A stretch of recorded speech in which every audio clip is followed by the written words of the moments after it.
Yo, yo, what's going on, guys? It's your boy Ryan, aka Ace. We are back again. Excited to have another guest, so that way they can, of course, tell their story and just get some insight on the goals for their future. My guest today is a longtime friend of mine, and anyone usually who's a friend of mine is, typically um, destined for greatness. So, Jalen just has happens to be one of those lucky ones. Yes, sir. Um, Yes, sir. Yes, sir. Yes, sir. But on a Yes, sir. serious note, I admire Jalen, man, for his devotion and want to be better at his craft. His ability to eliminate distractions and not fall into temptations, and also his ability to change a negative into a positive. So, Jalen is on the journey, guys, to be the next big online trainer. And without a doubt, for sure, 100%, I know he will do it. So, without further ado, welcome my guest, Jalen Watson. What's up, bro? Appreciate you having me on, man. Nah, man, the pleasure is mine, man. Like I said, I always appreciate people who are willing to come on board, take time out of their day, take time out of their schedules to, jump on here and share their stories. I know it can take a lot, kind of getting used to that and stuff like that. But I know we're kind of Yeah. not crunch for time, but we're a little crunch for time. So let's go ahead and just jump right into it. We're of course going to start with growing up. And although some people, tend to breeze past this, this I feel is going to be the forefront of all the things that I mentioned in the intro above, as far as eliminating distractions, staying focused, Yeah. and once again turning a negative into a positive. So let's start with just give us that dynamic of what it was like growing up. How many siblings, and just the process of of course, your parents splitting and just the age you were when that occurred. Yeah, so I grew up in I was born in a small town called Lafayette, Louisiana. So it's about 45 minutes out from like Baton Rouge, if people know that part of Louisiana, but it's a little small town, man. A lot of, typical like treacherous type stuff, bad homes, drugs and stuff like that. It's really Yeah. bad around you. So yeah, that's where I grew up at. And then yeah, so I stayed there till I was about 9 or 10 years old. And I had a pretty all my family out there, so I had a pretty good time. I was able to kind of stay away from all the bullshit. But yeah, so I moved to Texas when I was like 9 years old. So I moved to Houston, and at the time, my mom had four kids, and then when we moved to Houston, she had another one. So I have a total of four siblings. I'm the oldest of five children. So I got that pressure to lead by example. You know what I'm saying? So 100%. yeah. Most definitely. So, um, how old were you when your parents had made that split? Oh man, I think my parents they were together when I was very, very young, but they ended up splitting, man. I think I was like maybe like one or two, man. So you know what I'm saying? Oh My wow! So parents been you're split for a while. Yeah, my parents been split for a while. Like actually, my dad was already in Houston like years before I even moved out here. I was in Louisiana, he was in Houston. I would like come down for the summer to like spend time with him and stuff. But my parents always had a good relationship. It really wasn't nothing bad, honestly. You know what I'm saying? My parents were always cool. My dad always was in my life. My mom was always in my life. I have never seen my parents argue before yeah. at all, bro. Like, so as far as the parent splitting dynamic, it was a pretty, you know what I'm saying? No, splitting is not good, but like it was a pretty like easy transition for me. I don't know about them, but for me it was a pretty good transition. They did the co-parenting thing real well, man. I appreciate them for that. Yeah, man, and I don't know. Sometimes maybe it's a blessing in disguise that that happened while you were young. 'Cause I know sometimes people or kids, that happens to them while they're older. They're able to grasp it more and see the emotions, see the arguments, et cetera, et cetera. I know that could be a tough Yeah. pill to swallow. I mean, I myself experienced that. You know what I mean? My parents were together for like 20 years, split up, but Hmm. thank God, I just I had my held my head up high. I stayed strong Yeah. for the both of them, and everybody's got to move on, and just, I guess that's just the way the life goes. You know what I Yeah. mean? But how would you Yes, sir. describe your mother's way of teaching you principles about life, or even disciplining you versus your father? So, kind of give us that dynamic with your mother and your father and how they taught you. Yeah. So my mom basically taught me the importance of like grades. I was like when I was young, my parents were very strict about grades, so I always had to keep Yeah, all A's and B's. And it got pretty lenient as I got older, but like that from the beginning when I was in elementary school and through a little bit of middle school, my grades had to always be on point. So she always taught me that to always stay on top of my school. My dad did that as well. And my mom taught me how to get through struggles, because I see my mom go through a lot of struggles when we first moved to Houston. It wasn't always as good as it is now. So yeah, I saw like I said, tell you about the story about how my mom actually had to hold the sign for us to stay in an apartment, you know what I'm saying? Because we didn't have money for rent. So I learned a lot of the how to get through turmoil and tough times and just continue to push through from her. And as far as my dad goes, man, my dad a hustler, man. My dad a grinder. My dad always had a job. My dad he got a CDL, so he used to drive the Greyhound buses and stuff like that. I don't know if you remember that, Yeah. but Yeah. he was real big into that. I would go with him sometimes when I was younger. But I always remember my dad, man. He always had a job. He was always hustling. He was always working, doing shit the right way. He had his own barbershop, and now he back in the CDL game. So I learned the work ethic from both parents, but my dad is where I really learned the work ethic from. And he taught me, what I'm saying, you gotta work hard for what you want, man. So Man, yeah. shout out to Pops, man. Shout out to Mama as well. And this is Yeah. also where the power of determination comes into play. You know, you're seeing this, day by day, and what I mean by this is your mother took a leap of faith. She moved from Louisiana to Houston, and that's not, an Yeah. easy transition, something that you're so used to. So walk us through that experience and the challenges your mother and you and your siblings faced with that, and ultimately what your mother had to do, like you hinted on, with being able to keep the apartment that y'all were staying in. Yeah. So yeah, man, when we moved to from Louisiana to Texas, man, it was a big leap. It was a big leap of faith. Coming from Louisiana, we had a lot of family, we had a lot of support out there. Coming out here, we didn't have a lot of family. So we were on our Yeah. own for real.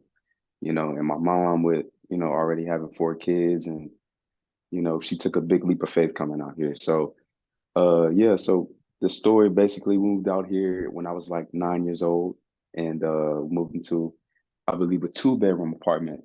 And like I said, my mom had 4 kids. So already we starting off, a little tight, but that's okay. Yeah. So yeah, that apartment, man, it was a pretty decent apartment. I do remember like we having to share sorry, we having to There you go. share like mattresses and stuff like that. So I remember a point where me and my brother and sister used to always sleep on the same mattress. We had a little TV, but we didn't have no cable and stuff like that. So yeah, but at the end of the day, we always had the things that we needed, right? So we had Yeah. Yeah. food, we had the lights were on, we had TV, we had movies to watch. But my mom always made everything seem, I appreciate her for that. She always made everything seem that it was good, while, but meanwhile, she's really, really busting her ass and struggling, trying to make ends meet.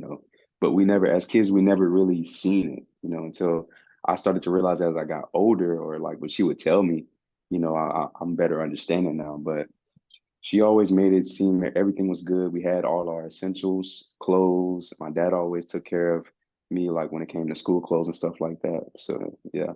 But as I got older, I realized like the struggle my mom was going through just for us to get by, on top of actually having another kid when we moved down here. So yeah, that's basically was the experience. I started started school out here at Kayla Middle School. And Oh, that was nice. a No, sorry.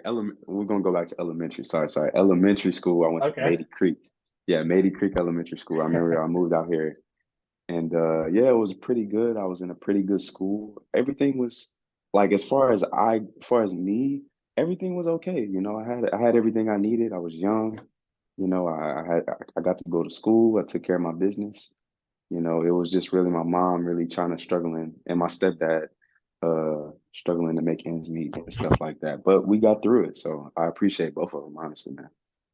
No, 100%, man. And there's nothing like family and having those memories and experiences with your family. And obviously, no one ever wants to go through that. We all, Yeah, that's something we can avoid. We obviously want to avoid because we don't ever want to see our family hurting or friends or whatever the case may be. But Yeah. in this scenario, family, and that's going to lead me to my next question, which is, would you say a lot of your strength and willingness to move forward in life, comes from your mom because you have those memories of, man, we had to share beds, we had TV, Yeah. cable, different things like that. Would you say more of your anchor of I gotta get it, I gotta go comes from your mom? Most definitely, bro. You know what I'm saying? I know the situations that we was in, and I know she was going through, and I just kind of use that as like, okay, I don't want to go through that. Let me learn from, the stuff that my mom went through and the turmoil that she went through, and make my life better. So that really, Yeah. really keeps me going. When I do want to like go off path or do something that's not conducive to my success, like I always go back and think like, okay, yeah, you got to make sure you're on point because you don't want to go through the stuff that your parents have to go through. So it most definitely keeps me on point, man. It's a really, really big anchor in what I'm doing today, bro, honestly.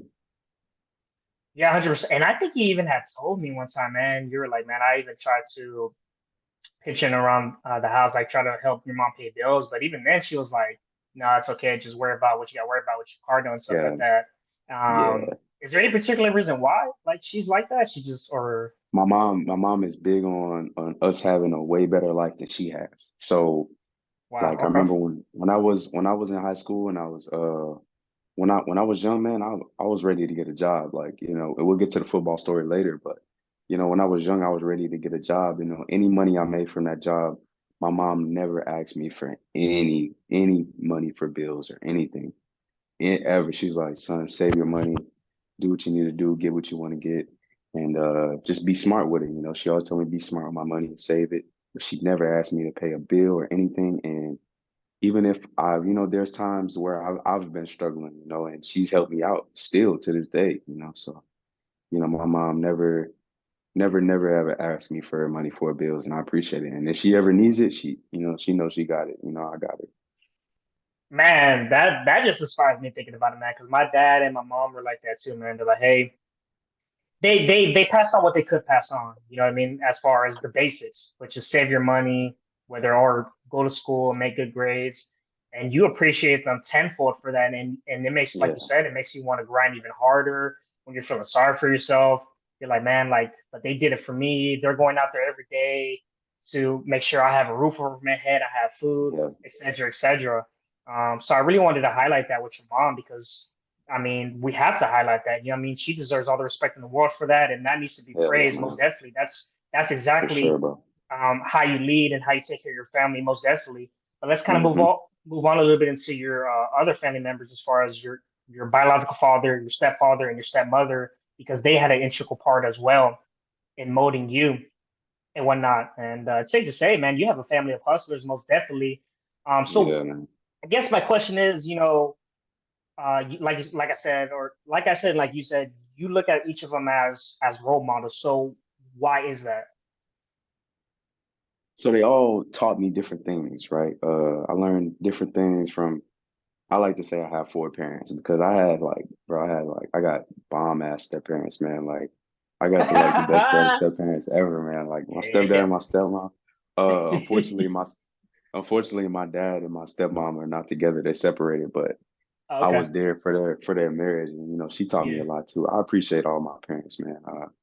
So from we'll start with my dad. Like I said, I learned, what I'm saying, how to hustle from my dad. Like that you got to work hard, what I'm saying? And I just watch my dad like every time I go to my dad's house on the weekend. Honestly, bro, he was rarely there, what I'm saying? He was at work all day, I was with my stepmom most of the time. But Yeah. as I knew and I realized that hey, my dad out here getting to it, man. So I learned that, hey man, as a man, you got to get what you got to get to it and provide. So, I learned that at a very young age. And then yeah, like I said, my mom taught me how to get through struggles and grades and stuff. And one big thing I learned from my stepmom is, like chores, like being responsible, like, washing dishes, picking up after yourself, Hmm. cleaning Hmm. your room, taking out the trash. That when I went to my dad's house, they were a little more strict about that stuff, my dad and my stepmom. and I appreciate them for that because it really helped me in life and made me an overall more like clean individual, a more up to, you know what I'm saying, well upkept individual and not dirty, nasty, stinky and stuff like that. Yeah. So yeah, I learned that from her. Learn how to, how to carry myself better, how to dress correct way, you know what I'm saying? Mhm. Care about how you look and how you carry yourself when you're out. So I learned a lot of that from on my dad and my stepmom's side. And my stepdad, man, my stepdad is taught me a lot, man. He taught me he really, really takes care of me, man, and anything I ever needed, he did whatever he could, you know what I'm saying? He taught me how to be more disciplined as well, how to how to cool down my attitude and because I did have a bad temper when I was younger. He taught me a lot of how to cool down my attitude and stuff like that.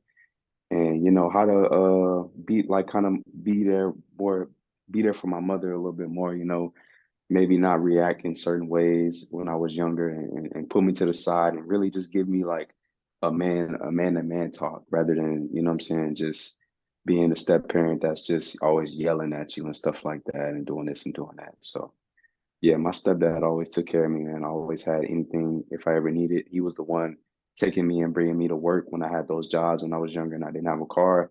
He was the one picking me up and dropping me off. And, he never asked me for a dime or anything either. So yeah, I really, really appreciate all my parents, man. 100%, man. And off the rip, man, we're already got freaking gems across the whole this whole talk so far. You know what I mean? With your Yeah. mom, with your other parents. So most definitely, man. This is gonna segment into the next topic, which is football. So I don't really want to dive into high school experience just because high school is what it is. You know what I mean? And Yeah, it's what offline it is, man. talks, yeah, exactly. And offline talks, there wasn't anything bizarre that happened that I Yeah. was like, okay, I need to bring up. But now, with that being said, I do want to capture once again your high school years with football because this is where, in my opinion, where things take a turn for you and really bring you to where you are now. So let's like I said, let's Yeah. capture that football experience. Let's walk us through that, making that decision where you ultimately quit football your sophomore year and what led you to that decision. Yeah, so as freshman year of football, we'll start there. It was real fun, man. I remember, we weren't good, we weren't really good when we were in freshman year, but and You bro, because you was there.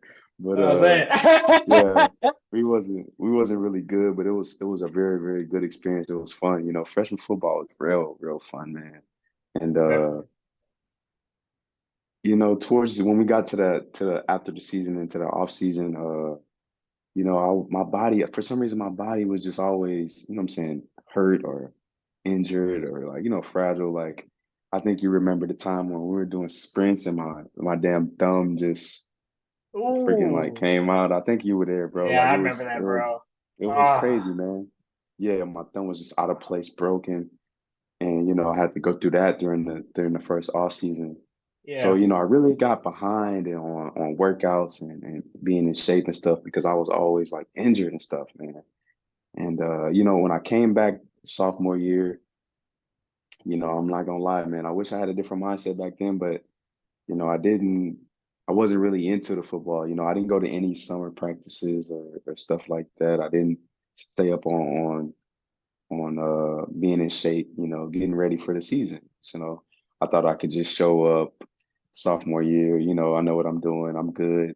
And I was in for a rude awakening, man, because once that freshman and sophomore year, that's where like it shit changes because now you a part of like the JV team, the varsity team. Now you a part of, what I'm saying, y'all all working out together.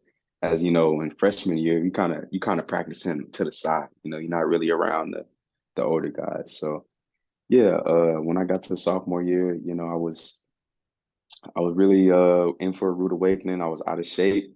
I kept getting injured and stuff like that. And now looking back at it now, it's like it wasn't that big of a deal. I could have pushed through it.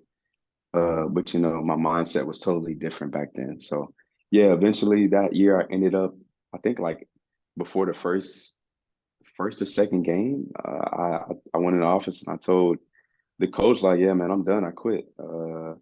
And I remember like when I told him, he was like, I know, and as a coach, you kind of used to people just dropping, quitting and stuff like that. But when I told him, he was just like, okay, whatever. Put your pads in here and stuff like that. And I was like, damn, like you really just don't care, what I'm saying? And it's like, that made me feel some type of way, bro. And I didn't like that feeling. I'll say that. So yeah, eventually I quit football sophomore year, and that led me to other things. If you want to move into that, I don't know if you want to. That's basically Oh the yeah, story of me quitting football. yeah, no, most definitely. And I'm glad you captured that too, because that was one of my questions with, you know, I don't want to name drop, but Coach T, you know what I mean, had that conversation. And for him just to be like, whatever, I feel like he should have really sat you down, as a coach, especially as, well, I don't, like I said, I don't want to name drop, it would probably be too obvious, but as Yeah, the coach that you spoke to, right? I feel like it's important, because these years as teenagers, we're really being influenced. So it's better to be like, hey, Jalen, why do you feel like that? You know, yeah, what's making you feel this way? And then next thing you know, you're getting down to the deep reason why. It's like, okay, hey, just push through it. And you're basically trying to encourage them. And then if they still want to make that decision after that, it's like, hey, I tried. And yeah, that's what you're there for, you know what I mean? To influence your players so that way they can be great on and off the field. And once yeah, they get out of high school, it translates. They got to keep going. They can't quit at life. They can't quit in yeah, college. All these different things. So, sure. anyways, without going too much of a tangent, so after it was done, was there like a sense of relief? Like, oh man, I no longer have to go to practice. I no longer have to do the sprints. I don't have to worry about my injuries, like my thumb and hamstring, whatever the case may be. Yeah, Did that come into play? yeah, yeah. At first, it was like a sense of relief, like, oh man, I don't have to go to practice after I'm free. Like once school's over, I can go do what I want to do. Hmm. But that lasted a good, 1 to 2 months. And it was just like, oh man, I really don't have nothing to do. You know what I'm saying? Like, I kind of miss it. But eventually, me being me, and the experiences that I went through, like I eventually found something else that was going, keep me occupied. I really wanted to work. I really wanted to get a job. So I started looking for that, man. I started, what I'm saying? I wanted to be independent, make my own money and stuff like that. So I would, but at this point we had moved somewhere else, and there's like a little shopping center, a bunch of jobs and stuff.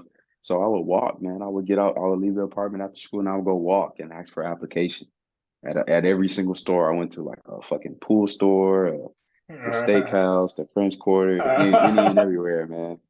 Any and everywhere. Yeah, most Try to get definitely. a job, man. You Yeah, know what I'm saying? Just walking in when I really could have just did it on my phone, but I was young, man. we're You know what young I'm though. We saying? didn't Like, know, yeah, man. Yeah. yeah. I thought it was better for them to see my face type stuff. But yeah, so I would do that. And, eventually I ended up getting my first job at Chipotle. The first job at Chipotle. So yeah, that didn't last long, I'll be honest with you. That Yeah. this job didn't last long at all because, it was my first experience with working. And I wasn't good at all, man. I can't roll. I still to this day can't roll a burrito for shit. You know what I'm saying? So And we are going to touch into that too. We're yeah, definitely going to get into, Chipotle, and then that's going to yeah, be, of course, your second feeling of rejection or whatnot. But I just want to kind of hone in more on real quick before we move into that. 'Cause like I said, I did want to move yeah, into that. I want to more in on that time frame when you quit and then regret stuff like that. So yeah, you kind of went into it a little bit, and you're like, dang it, like I regret it. But what specifically made you regret that decision? Was it, oh, I missed the brotherhood, I missed the environment, I missed the competition aspect? What specifically made you regret that decision? man. I miss the when you're in football, you have a group, a set of people that you talk to. You got brothers, you got people you go on a battle with what I'm saying, every day. So like Yeah, that, what I'm saying, that team environment, that where we in the locker room joking around, playing, what I'm saying, having fun, doing a bunch of dumb stuff, and working out together, pushing each other. You miss yeah, that because definitely.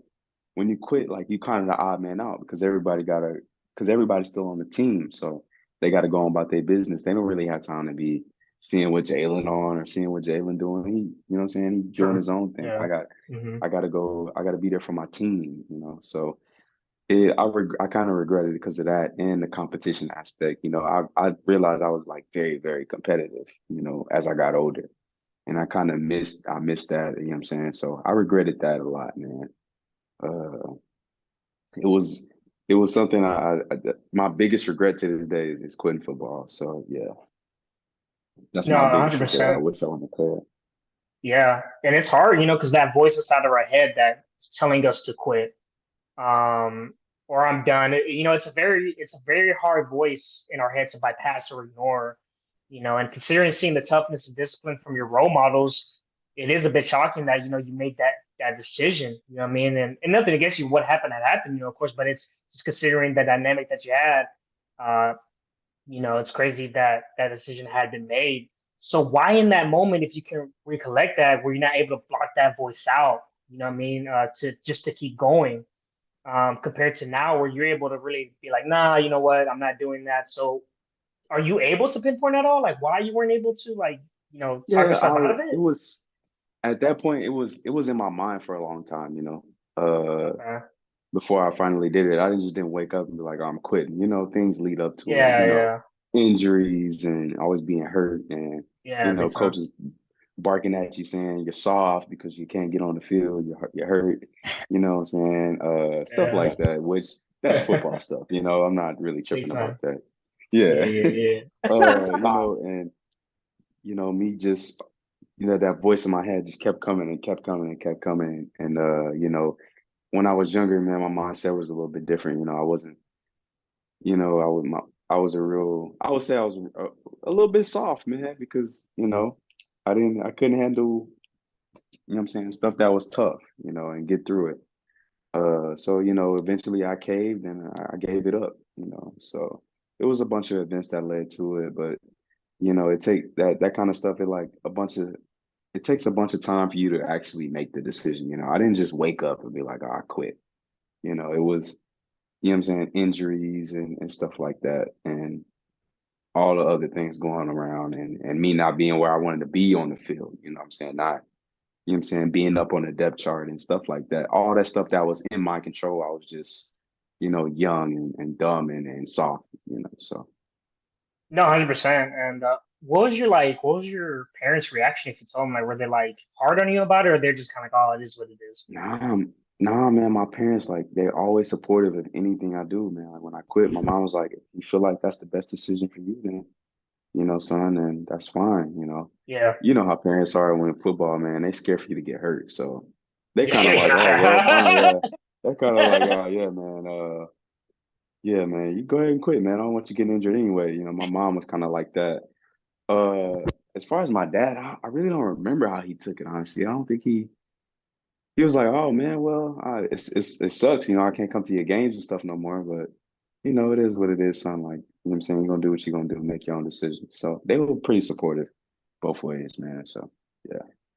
Yeah, and man, I'm telling you what, man, you got for the people that are listening, you gotta be careful with quitting, man, because and obviously at ages like that, it's harder to grasp. You're barely formulating things, and it's very hard to grasp these concepts as a teenager. But as you grow up, we all have to be careful with quitting because it just turns into Turns a into a habit. cycle. Yeah, exactly. It turns into a habit. Turns into a habit. You tend to you sell yourself short even more. You tend to quit things faster. So it's definitely just a ending cycle until you end the cycle. So Hmm. that's something we have to constantly preach to just to continue to move forward. And then once it's all said and done, then you make a decision. But what advice would you give to someone, a kid, whether a woman or a man, what I mean, that are doing sports, that is contemplating about doing the same thing. They're like, man, I don't know if this is for me. I'm not good enough. I'm always getting outcasted. I'm dealing with injuries, et cetera, et cetera, et cetera. And I know you've kind of already, been giving Yeah, for insight on sure, that, man. but what else would you give? Man, I would honestly, I would tell them, listen, if it's not for you, then it's okay, but if you're doing it because things are getting hard and things are difficult right now, Hmm. and you just kind of being soft and you don't want to be uncomfortable, like, try to push through. What I'm saying? Try to, embrace that being uncomfortable. It's a lot of people who are successful were comfortable being uncomfortable, and if you develop that skill, like, think about it. If you get through a tough time where you wanted to quit and you eventually come out of it and you didn't do it, you feel so much better at the end. You don't have that regret. You know what I'm saying? Yeah, So think about don't think about how you feel now. Think about where you're gonna be if you continue to push forward. I would tell them just really sit down and think about that before you make a decision. Me, I didn't really think about it like that. It was a bunch of events that led to it, but did I actually like sit down and weigh the pros and cons? No, I'm 17. I'm gonna go based off how I feel, not logic. You know what I'm saying? But if you're someone who's thinking about quitting, if you really sit down and say like this is just not for me, then fine. Uh, but if it's just because stuff getting a little hard, push through, man. Don't quit. Don't give up. most definitely. Now let's go ahead and revert back to where you where you begin to find your first jobs, job searching. But you had hinted on Chipotle. So from what I can recall, getting a job was a way for you to gain that structure back in your life that you're like, man, I'm missing. I don't, I can kind of just almost do what I please to a certain extent. So as we kind of dive into the different jobs, mainly just two jobs that you had. Um, I feel like this is where we're gonna catch a glimpse of the things of why I admire you, honestly, which is your relentless Yeah, hustle, and again turning a negative into a positive. So yeah. your first job was Chipotle. You had found that. So continue on what you were saying about that as far as you did it, but it didn't work out. So why didn't it work out? Yeah, so basically it was Chipotle, my first job. I didn't know anything about the food industry and stuff like that and working within the food industry. I was still a little shy to myself, not really outgoing. So I was really, really shy, being shy and on top of not being good at your job is it's like you're destined to fail, you know what I'm saying? The manager's not gonna like you. They're gonna think you're Mm, lazy. They're gonna think you don't want to talk to nobody and stuff like that. So yeah, that job didn't work out. I think I was there for like what, 3 or 4 months. And I remember when I went out, when I it was this one week, I only had one day. I was scheduled for one day on a Sunday. It was a 5 to 9. And I went there and the lady was like, "Hey, you can go home. We don't need you today." And I'm like, man, you know what? Screw this. Here we go. Here goes the quitting again. Screw this. I'm gonna quit. Sorry, bro. Screw this. I'm gonna quit. So I called a guy. I'm like, yeah, man, I'm out. I'm out, man. I'm gonna give my 2 weeks. And the guy was like, nah, man, it's okay. Just don't come back. It's fine. I don't care. And I was like, wow. And this is a really big part because I got that feeling again where when I went to the coach in football and he was like, whatever. And when I went to that guy, he was mm, like, whatever. It gave me that feeling yeah. again, like, Uh, wow, man, like I'm really, yeah, really man. not, really not valuable. I'm really not needed. And it gave me like, it made me feel like I was like a little bit worthless. You know what I'm saying? I didn't have no value to give nobody. That that Yeah. that really bothered me for real, man. That really, really bothered Yeah, and honestly, man, it gets me hyped, and this me. is gonna sound weird, but I'm actually kind of glad that happened to you, and I say that Yeah, because for sure. those in the grand scheme of things, like in the current time that of course you're like, dang it, but man, if you could just conceptualize it and just realize, turning a negative into a positive and seeing that that really boosted you because you're like, okay, I am so tired of this rejection. No one's seeing my worth. Okay, I got to go out. I'm gonna go show them why I'm worth it. They're not gonna ignore me again. Those are the boosts that you need in life, and that's exactly Yeah, what you yeah, needed. You know what I mean? So that's freaking awesome, man. So yeah, yeah, bro. that happened right there. Let's fast forward a little bit now to where you arrive at PDQ, and this is exactly where you turn it up a notch because you're tired of that rejection and people not seeing your worth and the value that Jalen brings to the table. So once again, just run us through that time at PDQ and just that relentless So grind, bro, yeah, you're doing. so like that. So the Chipotle situation really set me off. So when I got to Hmm. PDQ, man, I was my mindset was totally different. Like I was gonna do anything and everything. Whatever they wanted me to do, I was gonna do it. If they want me to scrub the floors with a toothbrush, I would have got on my knees and scrubbed it with a toothbrush. Yeah. And I really, really worked hard, man. And thankful for the dude that hired me. He gave me a big opportunity. I got there and I was guns blazing, man. I quickly moved to the top. Got became very, very valuable at that place. And Eventually, I started off just wiping tables, and uh, eventually I got real good at that. Got good at taking orders, got good at doing a drive-through, good at making sauces, portioning, a bunch of little things that don't seem like a lot, but I'm building skills. I'm building like saying knowledge that's really, really helped me to where I'm working at now, which we'll get into later. But yeah, I was able to really, really evolve there and eventually move into working in the kitchen and then eventually moving to actually running a shift, doing like shift management, counting drawers, doing paperwork at the end of the shift, closing stores, stuff like that. So yeah, that really, really made me feel good, man, that I was able to turn that Chipotle situation into what I was doing at PDQ before, unfortunately all the chains shut down. But yeah, I really, really grew from that time from Chipotle to PDQ, man. It was a good thing. 100%, man. And then of course that's when ultimately you're making progress. You're finally just hustling and all those neat things, right? But then COVID hits, and now COVID hits, but then also I think PDQ has shut down, correct? Yes, PDQ shut down before COVID hit. Oh, So before COVID hit. Okay. PDQ shut down the first PD. I was at actually two PDQs. One of them Okay. shut down in I believe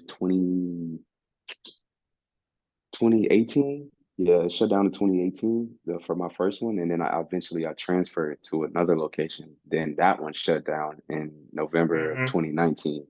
So November of 2019, all PDQs shut down in Texas, and then COVID happened that next year, so in March. So about like a 3 to 4 month period where PDQ shut down Yeah. again, and then COVID happened. Yeah. Yeah. And then so that happens, and then once again, then COVID happens, and then that's when you actually you transition to DoorDash. So I have a couple questions Yeah. with the DoorDash. That's crazy. Yeah. My first one Yeah. is how in the world did you live off of DoorDash, man? You had a car note and car insurance. Yeah, man. I had a car. Well, shout out to my mom, man. When during COVID, she took over the car insurance. So all I had to pay was my Okay. car note.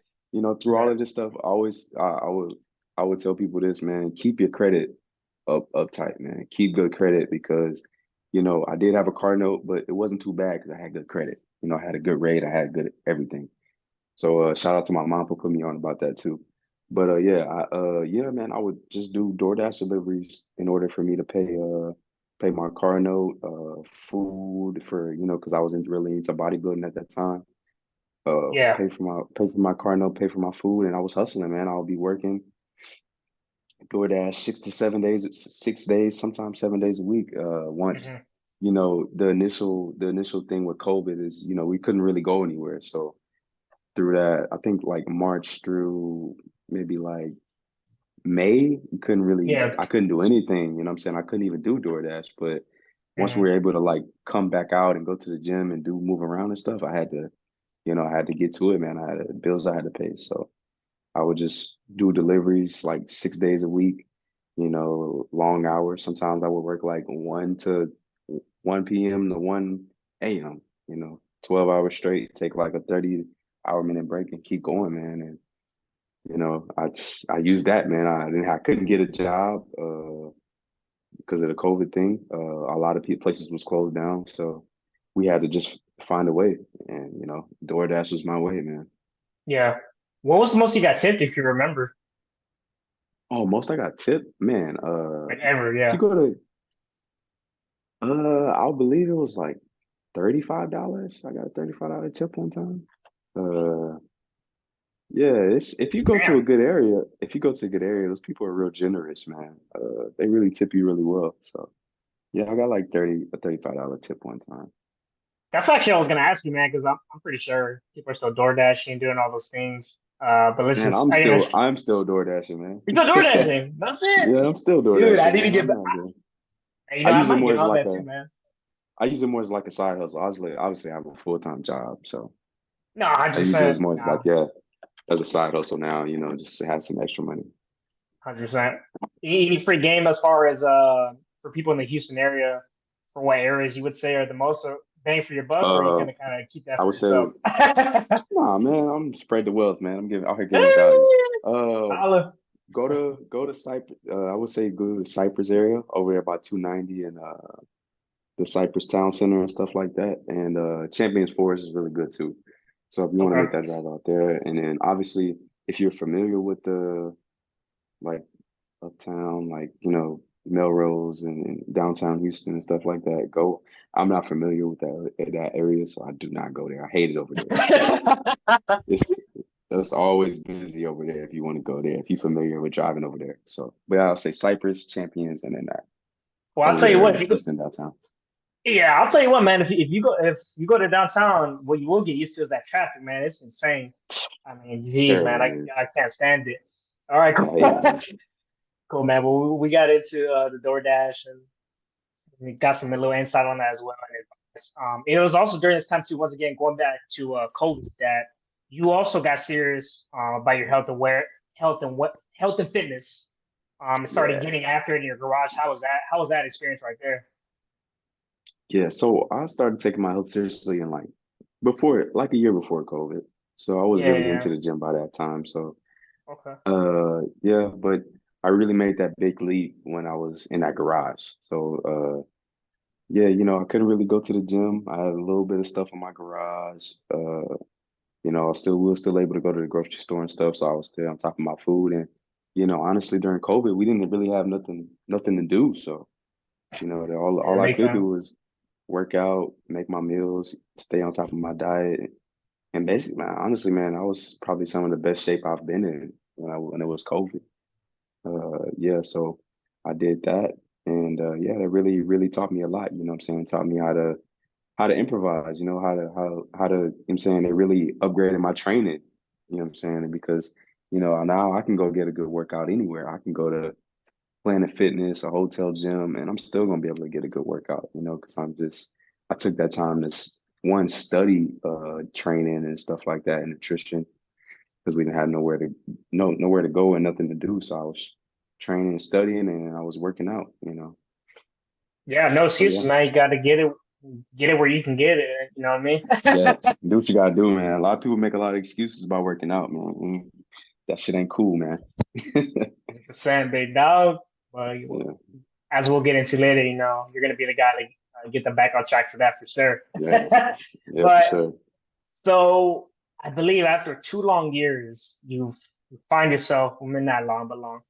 After 2 years, you find yourself back in the corporate setting with the boss, someone who's managing you per se, compared to you being self-employed, able to make your own schedule, etc. So let's go ahead and Hmm. get to where you're at now. We're not obviously not gonna say where you're at, but where you're at now. So you're now at a cook. You're a cook again at where you're at now, but the menu is breakfast brunch. So how's the adjustment? How was the adjustment period getting cut to that? Compared to what you were doing. Oh man, yeah. When you go from working like with fryers and like chicken tenders and stuff like that to the brunch, it's a very big step, man. Because for one, it's very very old school. So it's not like screens that you can tap. It's like you have to actually communicate. So being a good team player and being a part of a good team is very very important. So yeah, that was a big transition for me, learning how to make food to order rather than just holding some tenders in a heater and just tossing them up there. So but Yeah. it's another skill that I picked up, and eventually I'm gonna be here almost 2 years now, and now I'm at the point to where, like, man, it's very very it's very very easy for me now. You know what I'm saying? I'm in a position now to where I'm actually teaching this stuff. I'm teaching. I'm in charge of training people and incoming cooks and stuff like that, and production lists and inventory and all that restaurant stuff that I've taken on over the past years. And then recently I'm probably going to be going to open new stores actually. So that's where I'm at now with it, as far as where I'm at now. Yeah, so I learned a lot, man. I learned how to learn how important being a good teammate is, team building, being a leader, being somebody that people come to when they need advice about, anything, being reliable for, my managers and stuff like that. So yeah, I learned a lot, man, coming from, PDQ where I did uh, learn some skills, but where I'm at now is it's a whole different level. It's a whole nother level, and I'm way better now than what I was, when I was there at PBQ. What is your style of leadership? Like, are you more of just a kind of guy that leads from the front, doesn't say much, or like Yeah, how do you lead? I like to lead by example, man. I like to lead from the front. I show you I show you that I can work hard, and I show you that this is how you go about things. I'm about showing you. I don't want to do all the talking. Yes, I'm gonna talk and tell you what it is and what it's not, but I like to go to battle with the people I work with. I like like it's kind of like a football environment for me. It's the competitive. On the weekends. When we getting Hmm. slammed with tickets, and everybody was like, "Oh my God!" I'm like, "Man, come on, let's go. Let's do it." Hmm.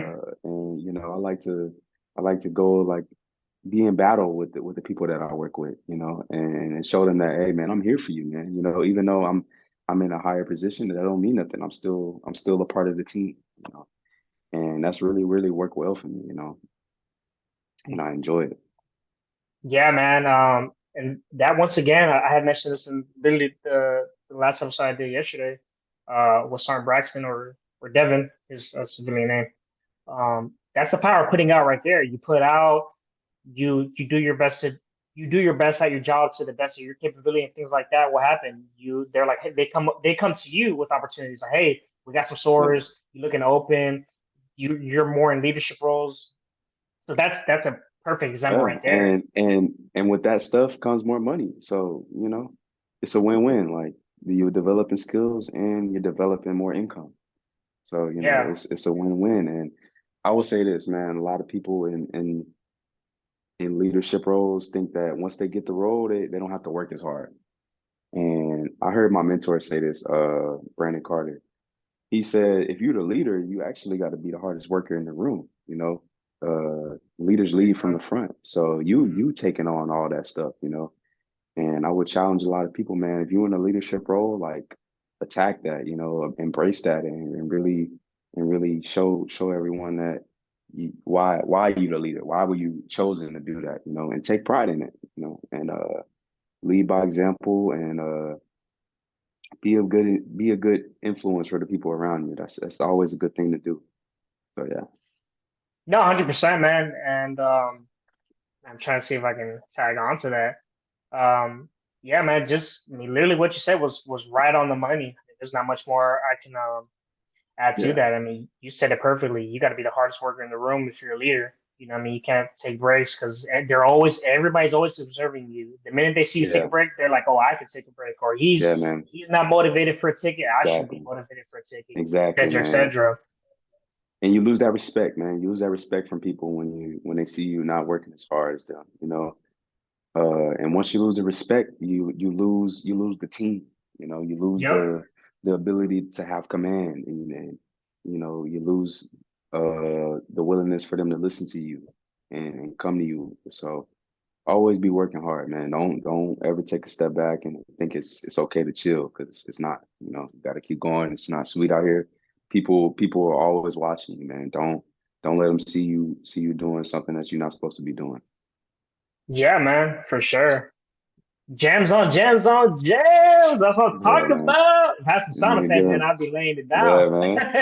You giving him, gotta give him the game, man. Yes, sir. But cool, gentlemen. So this takes us full circle too, because people are now seeing your worth, man. They're seeing your worth. They're seeing your work ethic, and you're taking more initiative in your life, and it shows right there. I mean, I'm hoping people that are, view this, they see your confidence, they see just your mindset has dramatically changed from things that you described in your past. Yeah, yeah, So man. although you're still improving, how does that feel now to freaking just finally get that rewardness of, okay, now people are seeing my worth and et cetera, et cetera. You know what I mean? If it feels good, man, it really does. But at the same time, it also motivates me to go even harder. Yep. Because I want more, man. I'm not satisfied with nothing. I love my job and stuff like that, but I got bigger goals than that. You know what I'm saying? So yeah, people see my value at where I'm at now, but I'm about to People gonna see my value to a higher degree, because things are coming, man, and I can't wait to get to it, man. I'm just excited. Woo! Like, get me motivated. Dang, we might have to have Yeah. a podcast so we can go grind real quick. Nah, I just playing that. But cool. I wanted to touch on this subject real quick, and then this is where we're gonna really get into your bodybuilding and what you want to do now, what's your personal training, and then we'll kind of cap it off right there. But one thing Yeah. I feel you'll be able to provide insight to is the ability once again to avoid temptation, which people struggle with big time, honestly at any age, but probably more so Hmm. teenage age, because you want to look cool, you want to get the girls, Yeah. and there's just so much just Yeah. things out there that are just constantly just in your head. So how do you avoid them temptations like that? Woman, partying, drugs, whatever the Man, temptation may be. I would say a big part of that is routine, right? Success is in your routine. Have goals, and build a routine around that for you to achieve those goals, and Yep. stick to it. Once you build a routine that you used to, like whenever you go off of it, it makes you feel weird. So a lot of people when they don't, I'm sorry, when they don't go out or and stuff like that, they feel weird. Well, change that. Make it to where when you're not doing what you're supposed to do, you feel weird. Like if I don't go to the gym, I feel weird. A lot of people is like, oh, when they do go to the gym, they're like, oh, I'm sore. I don't like this feeling. So shift it, what I'm saying? Kind of rotate it and build a routine for yourself, and in order for you to stay focused and stay consistent with it, man. Hold yourself accountable. Yeah. Yeah. So With that, yeah, 100%. I agree with that. Make it a habit, man. I've seen that yeah, tremendously with what I'm doing. You know what I mean? Like, I can't even stay at the house. Like, if I'm in the house for longer than an hour, I mean, I get like almost like yeah, a healthy dose of anxiety. I'm like, what am I doing? Like, I gotta get out of here. yeah, yeah. I'm You not gotta get out. progressing. You know what I mean? And I also stopped playing video games too. And that was a tremendous thing as well. And that allowed me to Yeah. want to go to sleep earlier. I'm like, okay, I gotta get ready for the next day. So Hmm. yeah, man, I'm completely on board with that. Make good habits, create good habits, have healthy distractions in your life. Yeah. What edge do you, so you may have already answered this, but what edge do you notice that gives you by being disciplined and avoiding temptations compared to someone who's out there, drinking their slouch? You may even see it at the Oh workplace, you know man, what I mean? They might man. become a I slouch. was gonna say, Yeah, go ahead, go yeah, ahead. man. I was gonna say, man. It makes you are like you on such another level, man. Like you more on point. You more sharp. You got it Yep. going on, man. Like I see it every day at work, man. And a lot of people, they're very, very good like workers and cooks, but they allow the outside temptations to affect their job. You know what I'm saying? And they maybe go out drinking the night before and they know they have to be at work at 6 o'clock in the morning and they end up showing up to work late. That puts pressure on them because the managers are looking at them like, "What's up? Are you still reliable? Do I need to find someone else?" It just puts like all your whole income in jeopardy. So, when you think about it like that, why would you even put yourself in that situation? Uh, and I'm sorry, what was the question again, bro? Repeat the question. I'm sorry, bro. No, man, you're hitting it on the money. Is Yeah, basically what I was trying to get you to express was the ability to or the power of avoiding temptation because yeah, you're more sharper, you show up to work better, you're on your A game, you're there. You know what I mean? Your mind is you're not like, oh God, like my stomach's hurting or I have a yeah, headache. You're freaking on go. So that was kind of I was basically trying to get your insight on yeah, why yeah, it's man. And good. even if you like are tired, you know what I'm saying? Because you're gonna be tired sometimes. You're gonna wake up Yep. and feel like not doing stuff. Hmm. Your mindset is gonna carry you through that. Your routine is gonna carry you through that. It's not about how you feel, it's about getting shit done. And when you have a good routine and you have a good mindset, it's going to get you through those hard days where things get tough. You know what I'm saying? So yeah, like that's the importance of having a routine, having a good mindset, and always staying on point, man. Always being prepared and not slacking off your routine and slacking off being better, man. So and all that stuff, the temptations to go out and drink and smoke and mess with women and stuff like that. I mean, that stuff will always be there. You know, Yep. uh, Hmm. you grind now and then yeah, you can enjoy Hmm. that later. You know what I'm saying? That stuff Yep. will always be there. You know what I'm saying? It's not going anywhere. But maybe one day you might go somewhere. You never know when your time is gonna come. So Hmm. You really want to leave this earth knowing that you wasn't doing what you needed to do, in order for you to be the most successful. Like I would feel terrible. You know, that's Yeah, just me though. Yeah. exactly.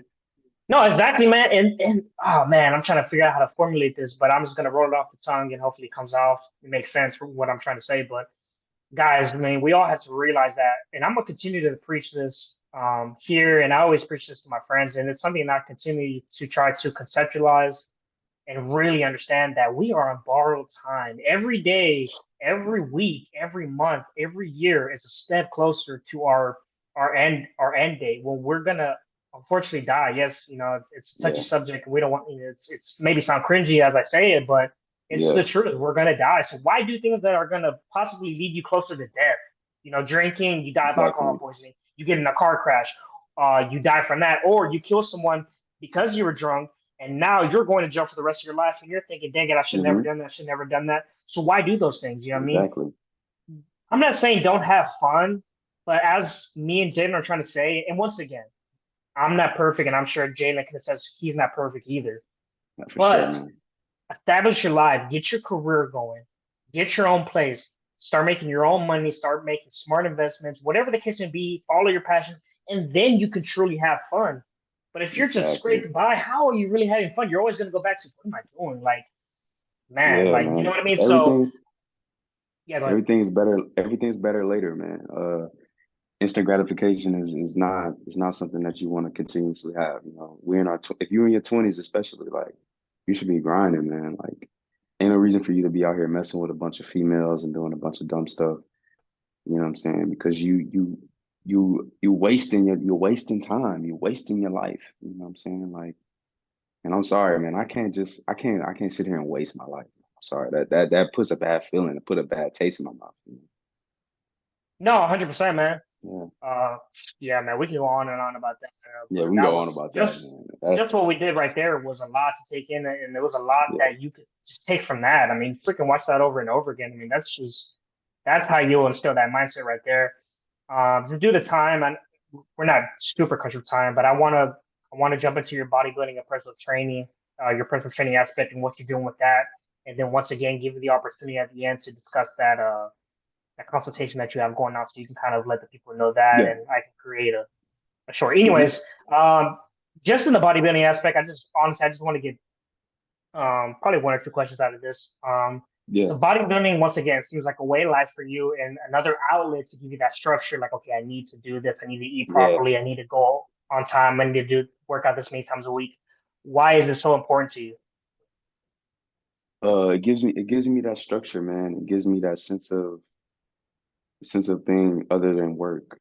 You know what I'm saying? That I can do in order for me to continue to continue to self-improve. You know what I'm saying? Yeah. And bodybuilding, it also allows me to have an outlet, because sometimes you need to get away. Sometimes you don't want to talk to people, or you don't want to, what I'm saying, just be sitting in the house drowning in your thoughts, stuff like that. You can go to the gym and just, get a good workout in, and you feel good. You feel you're on this high, you know what I'm saying? Especially when you're on top of your nutrition as well. Like when you're hitting your macros every day, you're eating your protein, you're Hmm. doing what you need to do, you just feel so much better. Like you feel on a high, like nothing can stop you, and it's really, really gave me that structure in life that I needed, man, other than working a job. There's a job, and then there's something you need to find on the side that what I'm saying, that's going to keep you happy and keep you upbeat, and something you look forward to, because a lot of times people don't look forward to going to work.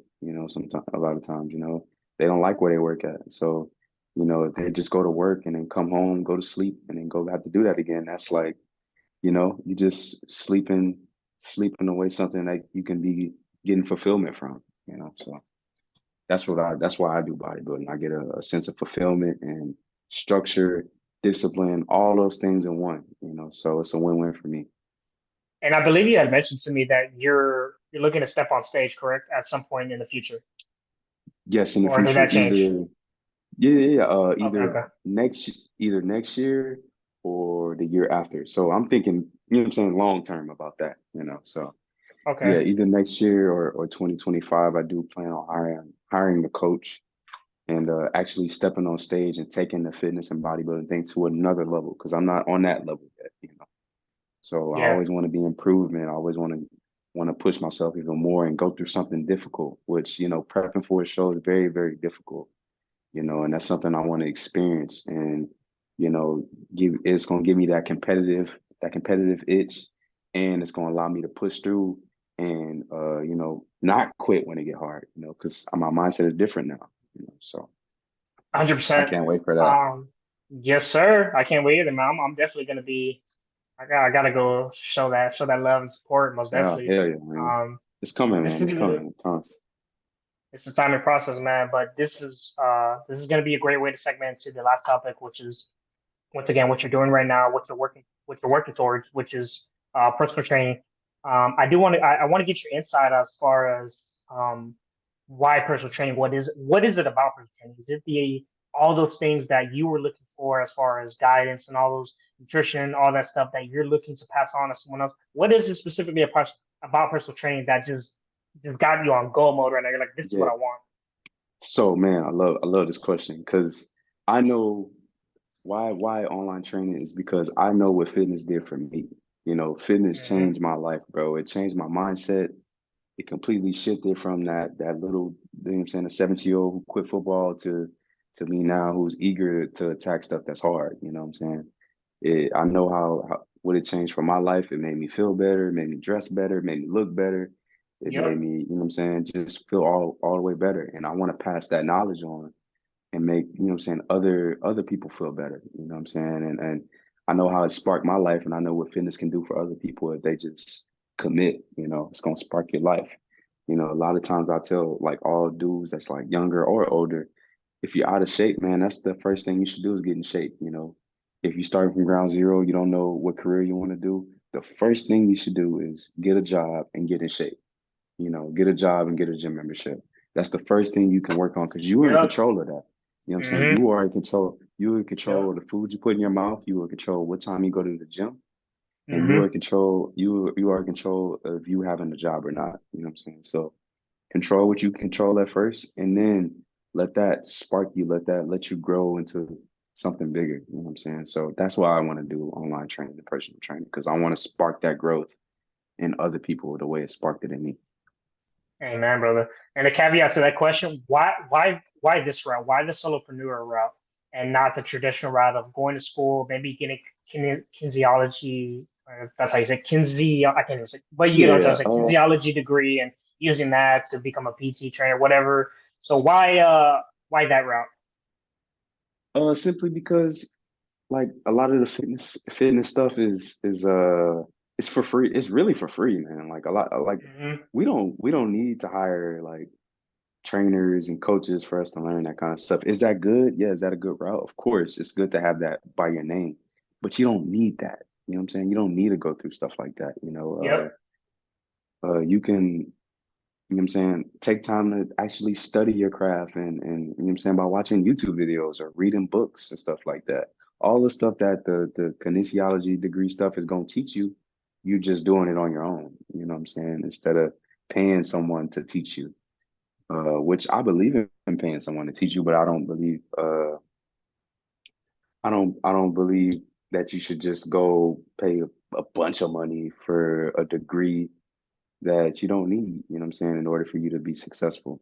Uh, if you do now, if you're a doctor or a lawyer or you know what I'm saying, something big time like that, yeah, you gotta go to school, right? Like that's obvious. But you know, if you can learn a skill through, you know, mentors and learn and gain from different kind of people on how to build your business and market and stuff like that, I would go that route. I wouldn't, you know what I'm saying? If you want to go to school, then fine. But I personally like that route. I like to go that route, you know. Yeah. And I also want to get your advice too, as far as someone who is struggling with that. They're like, man, I have a great business idea, or I want to go the entrepreneur route, but I'm just scared because I'm afraid to fail, or my parents um, are deteriorating. They're just pushing me. They're just that traditional kind of people, and just to kind of try to go first, to get my insight. If you have a solid itch to something or a clear game plan to where it is you want to go. It's not just like oh, one day I feel like this and the next day I don't Yeah, know. No, you need to be like solid. Like this is what I'm gonna do. It's a will, not a want, because there's a big difference between I will and between I want. So if you can perfectly articulate where it is you want to go, you can tell someone, hey, this is my game plan. This is who I want to be. This is who I want to become. Then by all means, go do it. Go pursue it. It's gonna take time. You're gonna make mistakes, most definitely. But hey, it's the school of hard knocks. You know, I mean, you're gonna experience that after you get you. Even if you get the degree, you're gonna have to yeah, still you're go still through gonna those spend. things yourself. So I don't know if you want to chime in on that.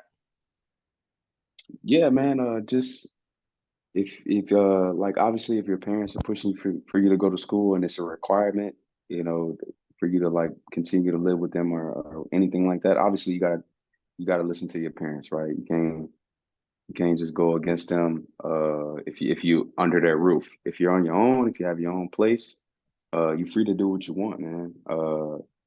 If you don't want to go to school, then don't go to school. That if you feel like really sit down and weigh down the pros and cons before you make a Yep. decision.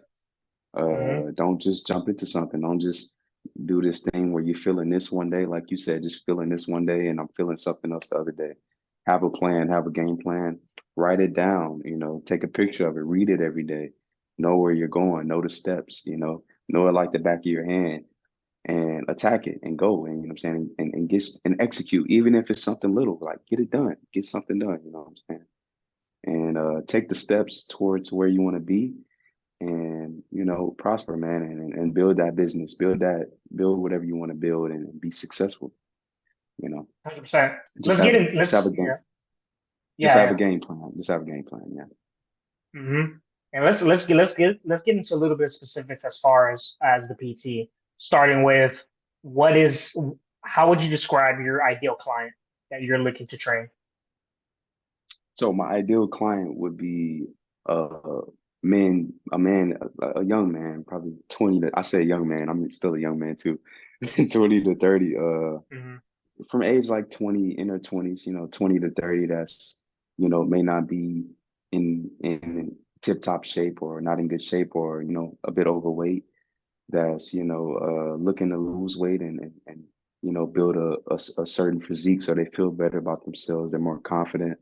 And, it's, just by doing that, it's going to make you more money because you're going to be more elite and have more energy. So that's my ideal client. Anybody from 20 to 30 that's looking to, spark growth up in their life through fitness, and, getting their ideal physique and starting to build that. Got you. And I want to throw a an objection that I'm sure I would assume you may face just because it's virtual. How do you get the most out of someone since you are going to be trained virtual and most people prefer in person?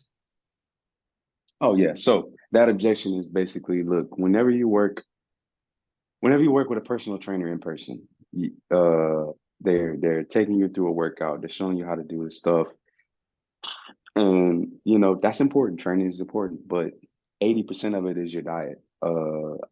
I know a lot of personal trainers that are doing stuff in person, like they're just training clients. They're not doing a meal plan because they simply just don't have the time. Like if you're a personal trainer, like you going through clients, you training, you know what I'm saying? They got an hour tops and you gotta move on to the next, on to the next, on to the next.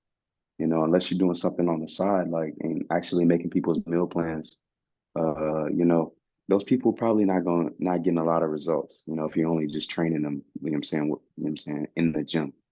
You got to be able to train people in the gym and outside the gym because outside the gym is really the most important thing to building a good physique. So that's recovery, nutrition, sleep, you know, making sure that they're doing all those things. That's what's going to spark growth and that's what's going to get results, not the hour you showed them how to do a squat, you know. And I can show you how to do a squat virtually on my phone as well. So, it's the all-in-one thing for you to be in control of everything and really be good for someone's results rather than only being a part of 20%, because if you only train them in person, they might be going home and eating a cheeseburger after, and then all the work they just did for you for an hour and gave you money for is out the window, and they come back and do it again and again and again, and they realize 3 to 4 months down the line that they're not where they want to be, and it was a waste of money, and now they mad at the trainer. Like, no, it's not the trainer. It's like the trainer is works for a gym, and he has to train the people that come in. So that's Yeah, well, what you sold me, that's all, man. man. Yeah. You sold me. I'll sign the agreement today, man. I wanna I wanna just try to dive into where you invested in yourself, and if we don't have time, we'll probably just maybe re-record, go live or something like that on Instagram, and visit this topic as far as the Oh program yeah, that for you sure. chose, which was Mhm. Brandon Carter. Getting it, being a solopreneur, entrepreneur, whatever the case may be, just not depending on a reliable check every week, bi-weekly, whatever the case may be. So you naturally had to find a mentor, and you found one, which once again was Brandon Carter, and you Yes. invested over Yes. like over 2K into his program. What about Brandon Carter made you choose him compared to the millions of other people? So a lot of the things, the game and the gems that we talked about throughout this whole podcast, it's Yep. stuff a lot not from just Brandon Carter, but a lot of it I studied Brandon Carter and watched him and listened to him and seen how he operates, and I learned a lot, from him. Not even about business, just about personal like mindset and development, and I didn't know Brandon Carter. Like, I'll say I didn't know who Brandon Carter was about 2 or 3 years ago, but this past like last year I found him, and I was watching, the videos and stuff, and Yeah. watching, listening to his like any podcast he would go on and stuff like that. And I'm like, man, this dude is really, what I'm saying, he's speaking the language, man. I mess with it. And I didn't even know about the personal training stuff when I first found out about Brandon Carter, and then I was watching a podcast and he like kind of advertised it. And I looked, I always do my research before I do any of this stuff. You Yeah. never just want to throw people upwards of $2,000 to $3,000 just Hmm. because their name's Brandon Carter and you think you're gonna get rich because you signed up for that program. This stuff takes work, man. You know what I'm Yeah. saying? Don't just throw your money to anybody. So, I did some studying on the program. I went through it. Actually took them a couple of times for me to actually go through with it. I hopped on a couple calls with the enrollment specialist, and I ended up seeing that it was a very valuable program, and I invested in myself. And yeah, I'm happy. It's a revolving cycle of information and gems every single day. You know what I'm saying? There's something you can be learning and picking up from other people. Is very, very valuable. 100%. And also the audience, just to keep once again caveat into what Jalen is saying, you also need to understand the leap of faith that he took. And that's what life's about, is taking a leap of faith, because you're not gonna get to where you want to go by playing safe, even if you are in a corporate setting, whether you want to move up as a CEO or CTO, whatever the case may be. It's gonna require taking a leap of faith. It's Yeah. gonna require you getting at the front. So man, Jalen invested a lot of his money into it. You know what I mean? That's hard earned money. So man, Yes. once you do your research, once you do your due diligence, hey, take that leap of faith. Just like you would take out a loan for a school, why don't you take it out for a program that, once again, you've done your due diligence on? You see how the curriculum can properly mold you, it fits you, then just go for it, man. That's what Yeah, man. going after your Yeah. dreams are about. What would you say as far as the curriculum that you're doing through his program? What is the hardest part for you? Is it the marketing side that you're learning, the sales side? What's hard for you? It's the marketing, man. I'm not a big internet guy, so I'm not really into posting everything I do. You know what I'm saying? I'm really Yeah, put your head down, go to work, and just grind. But it's a lot of this stuff is marketing, man. A lot of this stuff is posting content and giving value to people. And I can't give people value by just keeping everything to myself and just doing what I need to do for myself. I got to spread that. You know what I'm saying? I got to spread the knowledge. So that's the hardest part, posting content and marketing and stuff like that. That's a whole game in itself, and then you also have what I'm saying, the sales side of it and stuff like that, which we're not going to get too much into due to, the program restrictions and stuff like that. But yeah. yeah, yeah, I would say the biggest issue is the marketing. Not Got you, the man. issue, but yeah. Well, Jalen, brother, man, we like I said, we covered everything. We'll probably get you back on in some form or manner to talk more about the program and just your progress Yeah, within the program without revealing details, of course. yeah, So we'll see about that. But man, guys, that concludes the episode, man. I'm hoping that this content and the content that I've already posted and the future content are things y'all can look back on for advice or inspiration just to get the ball rolling. You know, hmm whatever the case may be, right? Now, before we go, I've maybe mentioned, but regardless, Jalen has a consultation information that he wants to offer. So I'm literally I'm gonna give you the floor on that, Jalen, and then we'll conclude the episode. yeah. So actually, I have two things coming big time in May. So May 15th, I will be releasing a free ebook. It's going to be about the three biggest tips to start a fat loss transformation. So that will be free on May 15th. And then after I release it, I will be taking on three people to go through my program for 4 weeks for free. So I will be coaching you for free. You'll get customized meal plan, customized nutrition plan, free access to me 24/7. So I will be giving that away free to three people, and I will be giving an extra two people my program at a very very discounted rate. So it'll only be like $20. Uh, so it'll be three for free, and then two more people for $20. So that's five people I'm be giving hella value to on top of the ebook and stuff like that. And I would say follow me on Instagram at the JW Fit to so you don't miss out on any of that stuff, when it comes out. So it will be releasing May 15th. Cool, man. Well, like Jalen said, man, jump on it. Three spots only. And he says free. Everybody loves free. So jump on that opportunity. I'm gonna do my best to leave links and whenever I post on social media and stuff like that to tag Jalen. That way y'all can visit. Y'all can visit his Instagram, give him a follow, so that way y'all can see whenever he's posting on the story or on just on his stuff, whatever the case may be. Y'all can see when he's doing that. So it's like, okay, cool. Oh crap, I'm gonna jump on that. Three spots. It's free. Take advantage, man. So I think Yeah, it's a good opportunity for anyone. I'm gonna try to jump on it myself if I can see it in time. yeah, You know what I mean? That's my boy.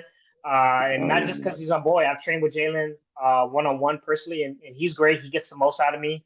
Um, Leads, you know what I mean? He leads, I follow, and he's always, I mean, he's got me in shape before for sure. Especially hmm after the military when I wasn't even bodybuilding like that. He got me back into it. So once again, hmm guys, thank you again for watching. Check Jalen out for sure. Take advantage of that opportunity because there's only three spots. And that's it, man. Jalen, man, I appreciate you, brother. Yes, sir, man. Appreciate you having me on, man. Keep doing your thing, man. Remember you telling me about this a year ago, and now it's coming to fruition, man. So I'm proud of you, bro. Keep it up. Amen, brother. All right, guys. I'll see y'all soon.